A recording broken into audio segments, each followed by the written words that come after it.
Hello students, this is Naveen Upadhyay. You are watching your favorite subject. Now we will start our lecture. First of all, we will connect our lecture to the last topic. और last lecture में हमने जिस topic की बात की थी वो था इंटीग्रेशन। वहाँ हमने इंटीग्रेशंस के बेसिक प्रिंसिपल्स, इंटीग्रेशन के फॉर्मूले और उन फॉर्मूलों पे बेस्ड न्यूमेरिकल्स और कुछ एक्स्ट्रा प्रॉब्लम्स सॉर्ट आउट की थी। अब जो हम आज टॉपिक लेके आए हैं आप लोगों के लिए वो है एप्लीकेशन ऑफ डेफिनेट इंटीग्रल। जो डेफिनेट इंटीग्रेशंस हैं उसका यूज फिजिक्स में कहाँ कहाँ और कैसे किया जाता है। तो जो फर्स्ट एप्लीकेशन मैं आप लोगों को बता रहा हूं वो है calculation of area of a curve. किसी कर्व से बाउंडेड एरिया, और वो भी किस मेथड से?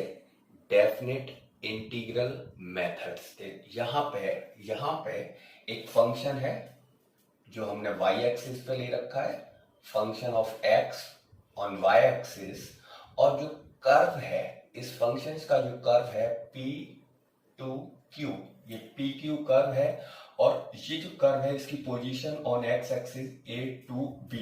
अब हमें इस कर्व से जो बाउंडेड एरिया है ऑन x एक्सिस, ये वो शेडेड एरिया, और ये एरिया हमें फाइंड आउट करना है, और वो भी किस मेथड से? डेफिनेट इंटीग्रल मेथड से। ठीक है, तो यहां अब सबसे पहले हम क्या करते हैं, ये जो होल एरिया है, शेडेड होल एरिया जो है, इसको हम इनफाइनाइटली स्मॉल स्ट्रिप्स में ऑफ सेम विड्थ dx उसकी विड्थ लेते हैं और इनफाइनाइटली स्मॉल स्ट्रिप्स में इसको डिवाइड कर लेते हैं। सबसे पहले इसको स्मॉल स्ट्रिप्स में, पूरे एरिया को इस तरह स्ट्रिप्स में क्या कर लेते हैं? डिवाइड कर लेते हैं। अब उन स्ट्रिप्स में से कोई एक स्ट्रिप कंसीडर कर लेते हैं। तो मैंने यहां पर जो स्ट्रिप ली है वो, ये जो स्ट्रिप है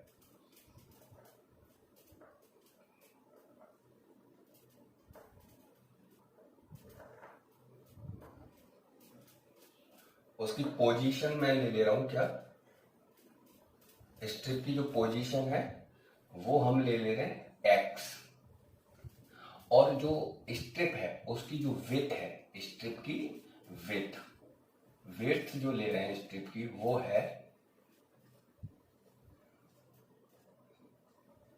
क्या बताया था मैंने?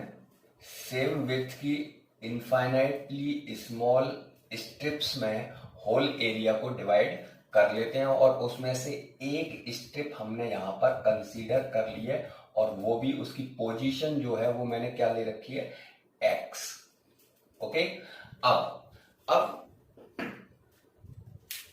इस स्ट्रिप्स का अपन एरिया निकालेंगे पहले, और उस एरिया को अपन इंटीग्रेट कर देंगे, तो जितनी भी स्ट्रिप्स हैं उनका एरिया निकल के आ जाएगा, यानी कि area bounded curve on x axis. तो हमने सबसे पहले, अभी यहां पे मैं नोट करा दे रहा हूं आपको, first of all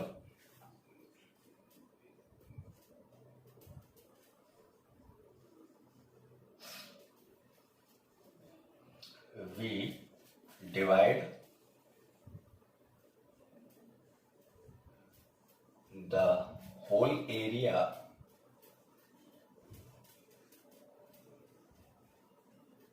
into infinitely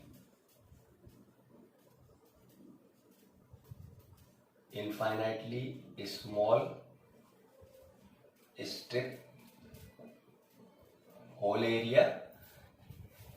First of all, we divide the whole area into infinitely small strips of dx width. ठीक है, जो होल एरिया है उसको किस में डिवाइड कर दिया? स्ट्रिप्स में, और उसकी विड्थ हमने कितनी ली है? dx। अब उन स्ट्रिप्स में से एक स्ट्रिप कंसीडर कर लिया अपन ने, है ना, कितनी पोजीशन पे, x पोजीशन पे, किस पोजीशन पे, x पोजीशन पे, और उसकी विड्थ कितनी है, dx है। Now we take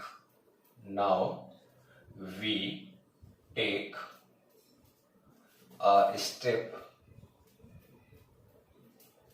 at x position of dx width,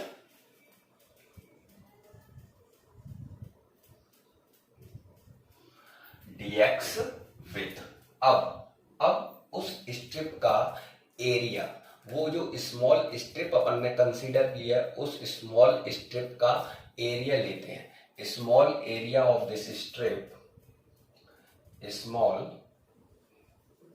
area of this strip, तो उस स्ट्रिप का जो एरिया होगा वो कितना होगा वो निकाल लेते हैं। तो वो एरिया अपन लिख ले रहे हैं किससे, डी ए। तो लेंथ इनटू ब्रेथ, तो इसकी जो लेंथ है या हाइट जो है वो फंक्शन ले रखा है मैंने एफ एक्स, और इसकी जो विड्थ है वो कितनी है, डी एक्स। तो ये हो जाएगा function F x into D x, length into breadth या हाइट इंटू विड्थ। अब जितनी भी, अगर हमें ये जो बाउंडेड एरिया है, जो शेडेड एरिया है, तो जितनी भी स्ट्रिप्स हैं उन स्ट्रिप्स का एरिया निकाल के उनका समेशन करना होगा।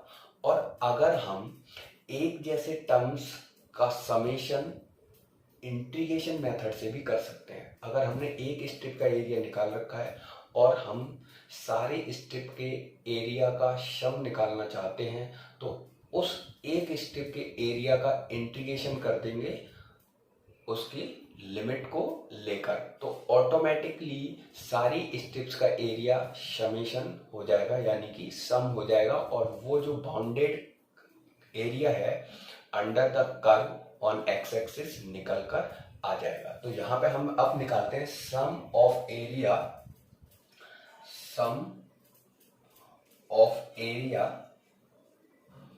ऑफ ऑल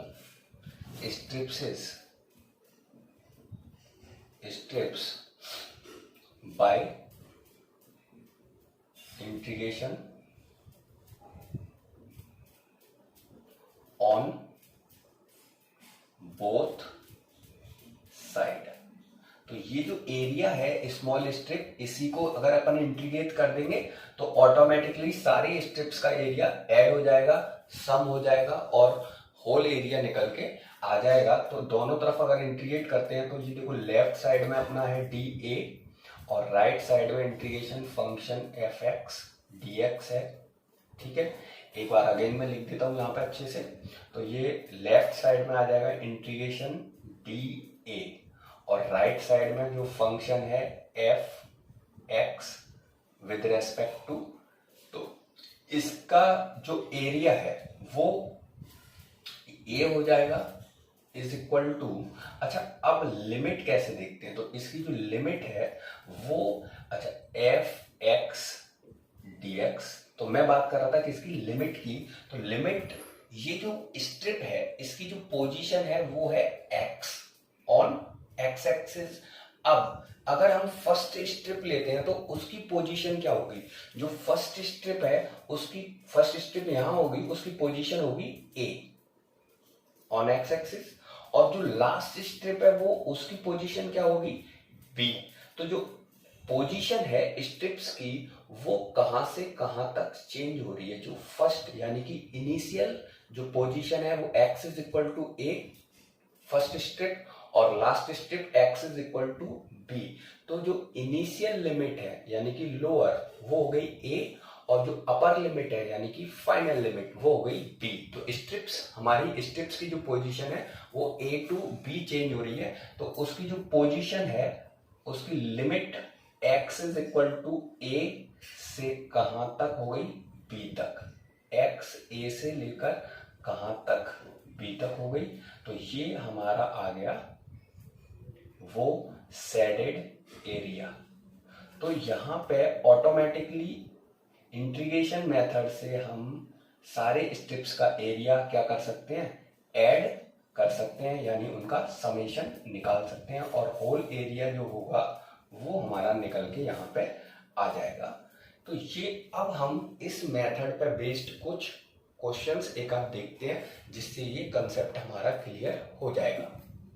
अब देख लेते हैं एक क्वेश्चन, और यहाँ जो क्वेश्चन हमने ले रखा है वो क्या है, find out the area of region under the curve y is equal to x and x is greater than equal to a less than equal to b in the given figure.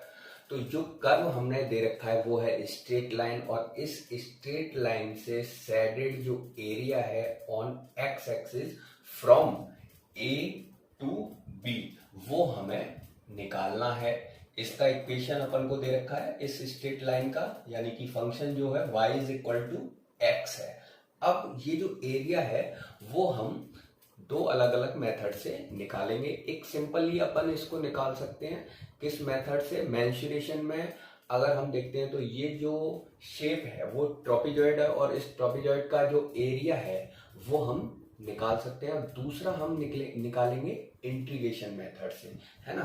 तो पहले मैं आपको first method इसका बताता हूं। जो first method है area of ट्रॉपिजॉइड, area of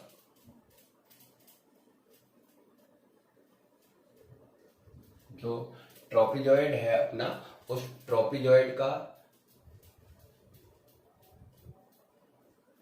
area. तो क्या फॉर्मूला होता है ट्रॉपिजॉइड का area, 1/2 sum of parallel sides. तो ये जो पैरेलल साइड्स हैं ये और ये, इसकी जो हाइट है लेंथ यानी कि a है और इसकी कितनी है b, तो इनका क्या कर देंगे सम, a plus b into the distance between them. तो इनके जो बीच का जो डिस्टेंस होगा वो कितना होगा माय डियर, यहां से यहां तक b है और यहां से यहां तक a है, तो ये जो डिस्टेंस आ गया वो आ गया b माइनस a। तो ये बन जाएगा 1/2 a plus b minus a, तो ये हो जाएगा b² माइनस a²। तो ये एरिया। अच्छा, अब इसी एरिया को हम इंटीग्रेशन मेथड से निकालते हैं, बाय इंटीग्रेशन मेथड।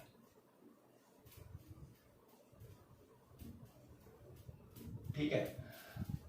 अच्छा, आप इंटीग्रेशन मेथड मैंने क्या बताया था, सबसे पहले हम क्या करते हैं, जो होल एरिया है उसको स्मॉल स्ट्रिप्स में डिवाइड कर लेते हैं ऑफ सेम विथ dx। तो यहाँ पे हमने ये जो हमारा एरिया है शेडेड एरिया, इसको हम स्मॉल स्ट्रिप्स में डिवाइड कर लेंगे ऑफ सेम विथ, और उन स्ट्रिप्स में से एक स्ट्रिप में यहाँ पर कंसीडर कर ले रहा हूँ। ये मैंने उनमें से एक स्ट्रिप कंसीडर कर ली और उस स्ट्रिप का ये, ठीक है। अब ये जो स्ट्रिप कंसीडर की है, इसकी पोजीशन और ले लो, इसकी जो पोजीशन है वो मैं ले रहा हूँ स्ट्रिप्स की, वो पोजीशन मैंने बताई थी, क्या लेते हैं अपन, एक्स पोजीशन पे, है ना। अच्छा, लिमिट समझ गए होंगे मेरे हिसाब से, नहीं समझे तो अभी बता देता हूँ लिमिट्स इसकी कैसे देखेंगे। तो ये अब इसका जो एरिया होगा वो क्या हुआ, तो area of strip, area of small strip क्या बताया था मैंने, DA इज इक्वल टू क्या होगा, लेंथ इंटू ब्रेथ। इसकी ब्रेथ कितनी कंसीडर करेंगे बेटा, इसकी जो ब्रेथ मैंने बताई थी वो क्या लेते हैं अपन, ब्रेथ लेते हैं इसकी कितनी, dx। अच्छा, ये फंक्शन है अपना, तो ये fx इंटू dx। अच्छा, DA इज इक्वल टू जो फंक्शन है वो है अपना क्या, y, और ये dx। ठीक है। अब सारी जो स्ट्रिप्स होंगी ए से लेके कहां तक, उन सारे स्ट्रिप्स के एरिया का क्या करना है, सम करना है, और वो सम हम किस मेथड से निकालते हैं, इंटीग्रेशन मेथड से निकालते हैं, है ना। द सम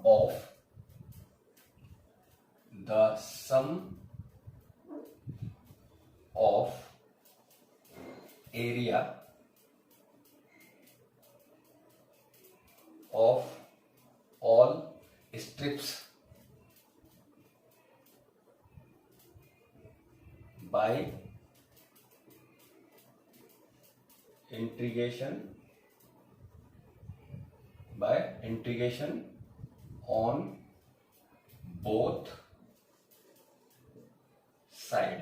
तो इंटीग्रेशन करो माय डियर जरा, तो क्या होगा इसका इंटीग्रेशन, लेफ्ट साइड में हो जाएगा क्या, डी ए, और राइट साइड में integration of y d x. अब लेफ्ट साइड हो गई अपनी ए। अच्छा, अब y का इंटीग्रेशन x के रेस्पेक्ट में तो नहीं हो सकता, या तो फिर क्या करो कि ये dx जो है इसको चेंज करके काय में ले आओ, y dy में, या फिर y को चेंज करके किस में लाएंगे, x में। तो हमें जो कर्व दे रखा है, जो फंक्शन है अपना, उसकी इक्वेशन है y is equal to x. Equation यहां मैं लिख दे रहा हूं, equation of curve y is equal to x. तो y की जगह हम कर्व कर दो या फंक्शन कर दो, तो जो फंक्शन कर्व है स्ट्रेट लाइन है अपना, और उसकी इक्वेशन दे रखी है y is equal to x. Then ये लेफ्ट साइड जो है वो अपनी हो गई a, और जो राइट साइड है, राइट साइड में अगर अपन आएंगे तो y की जगह मैं क्या लूं, x dx, है ना। अब देखो सिंपल हो गया। इसकी लिमिट बताओ जरा मेरे को, इसकी लिमिट, जो स्ट्रिप है, फर्स्ट स्ट्रिप अपनी किस पोजीशन पे आएगी, ए पर, और लास्ट स्ट्रिप किस पोजीशन पे आएगी, बी पर। तो हमारी लिमिट हो गई ए टू बी। जो एक्स है वो हमारा हो गया ए से कहां तक, बी तक, ठीक है। तो फटाफट से अब मेरे को आप बताओगे कि इसका इंटीग्रेशन क्या होगा। तो x का इंटीग्रेशन x के रेस्पेक्ट में तो क्या हो गया, तो ये इंटीग्रेशन हो गया एक्स स्क्वायर अपॉन टू, क्या हो जाएगा, पावर रूल लगा दिया, एक्स स्क्वायर अपॉन टू। अब लिमिट बताना, इसकी लिमिट है कहां से कहां तक, a टू b। तो 2 बाहर ले लूं तो a इज इक्वल टू क्या हो जाएगा, 1/2, और लिमिट रख देंगे तो upper limit minus lower limit. तो ये एरिया, आंसर चेक करो जरा। ये हमने जब ट्रॉपीजॉइड उस फॉर्मूले से निकाला था फर्स्ट मेथड, और फिर हमने इसी एरिया को इंटीग्रेशन मेथड से निकाला, तो ये सेम आ रहे हैं दोनों। इसका मतलब हम एरिया जो है किसी कर्व का वो इंटीग्रेशन मेथड से भी निकाल सकते हैं। लेकिन अब हमारे दिमाग में ये आ रहा होगा, सर ये इतना शॉर्ट मेथड है और ये इतना लेंथी मेथड हो गया है, तो हम उस मेथड से क्यों नहीं करेंगे। तो यहाँ ये जो कर्व है वो स्ट्रेट लाइन है, और इसका एरिया, आप इस शेप को देखो, ये आसान है, जो तुम पहले से जानते हो, ट्रॉपीजॉइड है। और वो अभी मैंने जो एग्जांपल लिया था वहां पीछे जब समझाया था, तो वो इस तरह की शेप थी कि उसका एरिया अपन किसी मेंसुरेशन के फॉर्मूले से नहीं निकाल सकते, वो इंटीग्रेशन मेथड से ही निकलेगा। तो अब चलते हैं सेकंड यूज की तरफ। तो अब हम बात करते हैं सेकंड यूज की। तो इंटीग्रेशन का जो सेकंड यूज है वो उस लाइन पर बेस्ड है जो इसकी प्रिंसिपल लाइन थी, और स्टार्टिंग में जो वेरी फर्स्ट लाइन है इंटीग्रेशन की वो मैंने आपको नोट कराई थी, क्या, integral is the inverse process of differentiation. Integration जो है वो डिफरेंशिएशन का इनवर्स प्रोसेस होता है। और किस तरह इसको यूज करते हैं, तो जो मैंने कहीं आपको डिफरेंशिएशन में बताया होगा, जो वेलोसिटी है, velocity v is equal to होता है small rate of change in displacement with respect to time, velocity, है ना। अब अगर हमें डिस्प्लेसमेंट चाहिए, डिस्प्लेसमेंट, तो अगर हमें डिस्प्लेसमेंट चाहिए तो dx dt इधर कर देंगे, ट्रांसपोजिशन कर देंगे, तो dx जो है वो आ गया अपना क्या, dx इज इक्वल टू आ गया v dt। अब दोनों साइड अगर मैं इसको इंटीग्रेट कर देता हूं तो ये x आ जाएगा इंटीग्रेशन v dt। ठीक है, इट मीन्स इसका मतलब सीधे सीधे कि अगर हम डिस्प्लेसमेंट को डिफरेंशिएट करते हैं टाइम के रेस्पेक्ट में तो वेलोसिटी आती है, और वेलोसिटी को इंटीग्रेट कर देते हैं टाइम के रेस्पेक्ट में तो आ जाती है क्या, डिस्प्लेसमेंट आ जाता है निकल के। ठीक है, अच्छा ऐसे ही अगर मैं सेकंड फॉर्मूले पे चलता हूं तो मैंने आपको सेकंड फॉर्मूला बताया था एक्सेलरेशन का। तो एक्सेलरेशन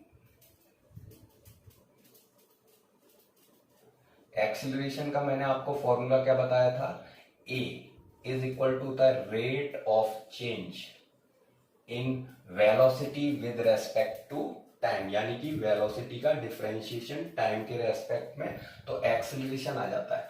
अब मेरे को अगर वेलोसिटी निकालनी है तो ट्रांसपोजिशन कर दूं, तो वेलोसिटी क्या आएगी, जो वेलोसिटी है अगर मैं ट्रांसपोजिशन कर देता हूं, है ना, तो v इज इक्वल टू क्या आ जाएगा my dear, v is equal to आ जाएगा ट्रांसपोजिशन ऑफ टाइम, तो a dt।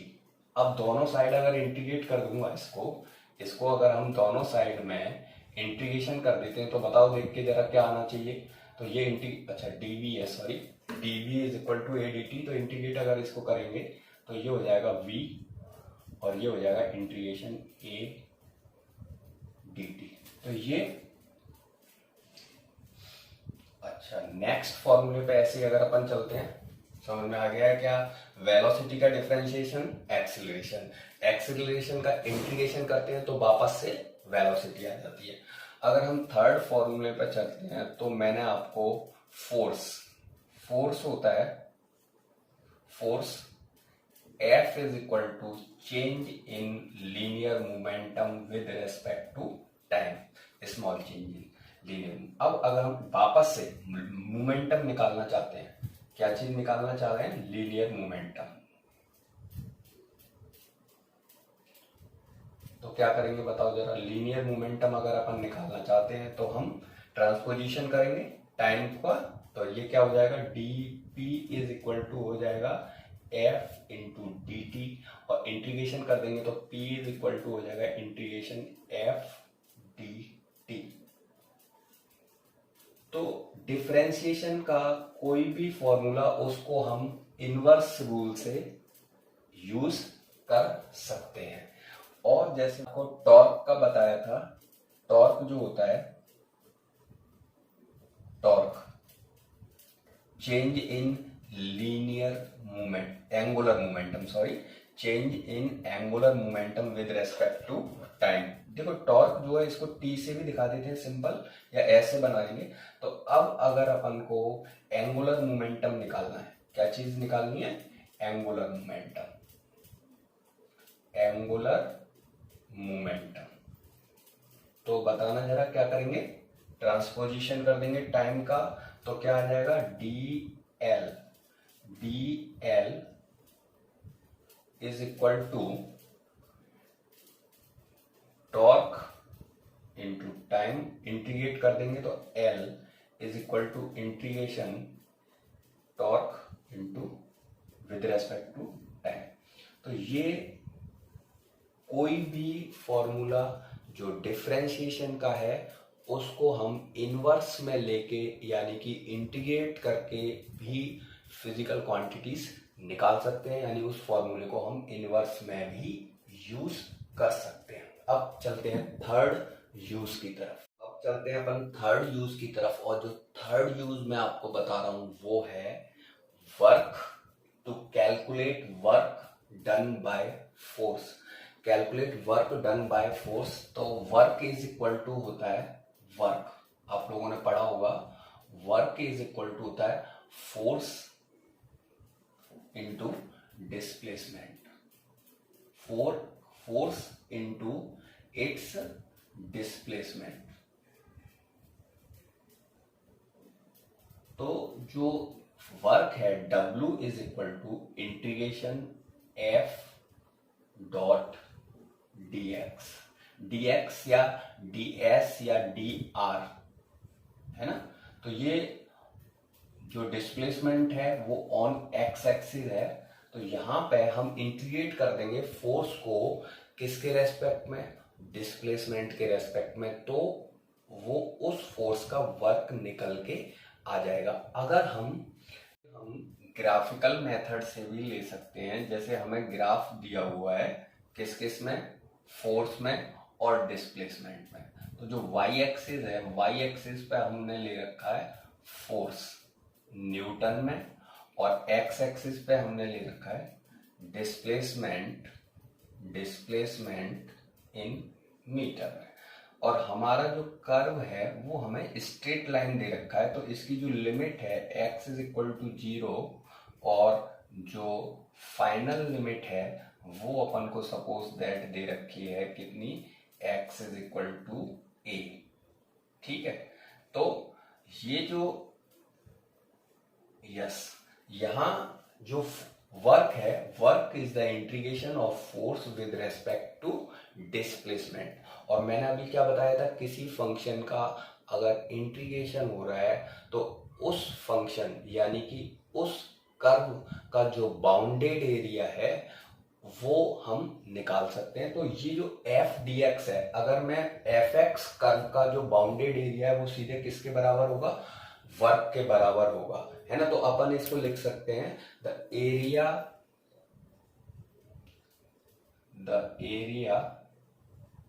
Under curve F x will give the work done by force. ठीक है, अगर हम इसका कर्व का एरिया निकाल देते हैं तो भी क्या आ जाएगा, वर्क डन आ जाएगा। ठीक है, अच्छा, तो एरिया अगर मैं निकालता हूं तो एरिया क्या हुआ इस कर्व का, अगर स्ट्रेट लाइन है तो वो अभी मैंने पीछे आपको बताया है। तो अब इससे रिलेटेड भी हम एक आध क्वेश्चन देख लेते हैं, दोनों एप्लीकेशंस पे बेस्ड, सेकंड और थर्ड एप्लीकेशन पे बेस्ड। ये क्वेश्चन है हमारा इंटीग्रेशन की जो सेकंड एप्लीकेशन मैंने ली थी इनवर्स वाली, उस पर बेस्ड है। If the acceleration of the motion is function of time t, a is equal to 3t square plus 2t plus 1, here t is in second, then find out the velocity of motion at t is equal to 2 second, यानी कि last 2 second में हमें इसकी velocity निकालनी है।